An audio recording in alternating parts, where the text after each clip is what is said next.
मेरो कुरा सुन्न आउनु भएको छैन भने किन आउनु भएको त तपाईले कस्तो कुरा गर्नुहुन्छ तपाई तपाईले हो त्यो तपाईको समस्या मेरो एउटा पीडितको कुरा सुन्न आउनु भएको होइन भने यो माइती घर मण्डलमा तपाई किन आउनु भएको त तपाईको कुरा सुन्नु त आएको तर मेरो पहिला कुरा सुन्दिनु तपाईले के गर्नु भएको त त्यस्तो भन्ने नगर्नु तपाई एउटा सांसद हो तपाई एउटा मेरो माइती हो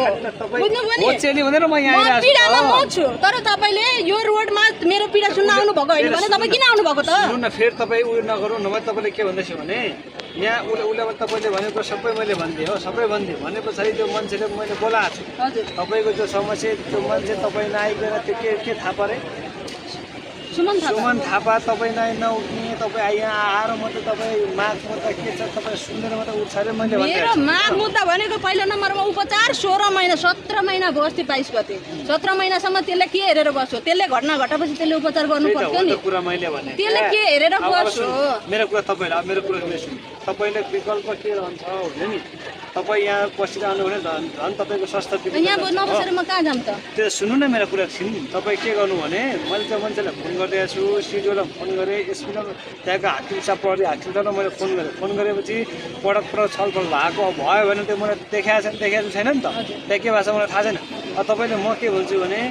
यहाँनिर तपाईँ यो सडकमा बसेर स्वास्थ्य बिग्रिँदै जान्छ झन् हो त्यसको लागि तपाईँले उसलाई मैले फोन गरिदिएको छु ऊ आउँछ उसो कुरा हो तर सिडिओ साहबलाई मैले भनिदिएको छु र तपाईँले पाउने अधिकारमा भोलि गएर तलमाथि 1 इन्च भयो भने म पुरा गरिदिन्छु तर तपाईँले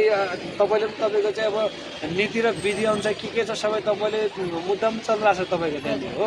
त्यो कारणले गर्दा आज म अस्ति नै मैले के भनेको थिएँ सुनाइ गर्छु भनेर म यहाँ आएको हो तपाईँको त्यो भनाइ खानु म यहाँ आएको होइन तपाईँले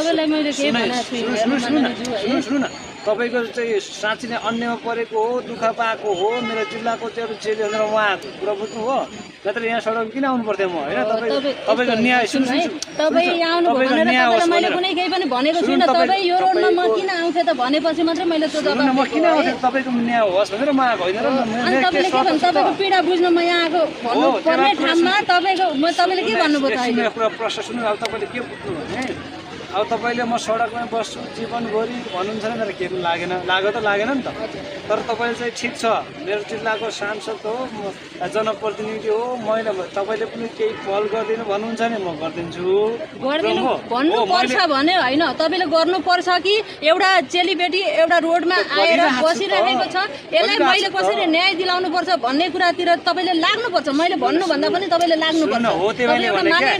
माने नि हो नि अब सुन्नु न तपाईँ मेरो कुरा सिडिओ साहबले मलाई भनेको तपाईँले बुझ्नुभयो त्यो भएको हो कि तपाईँको कुरा मलाई त्यो थाहा छैन तर अझै म तपाईँले के भन्दैछु भने तपाईँ यहाँबाट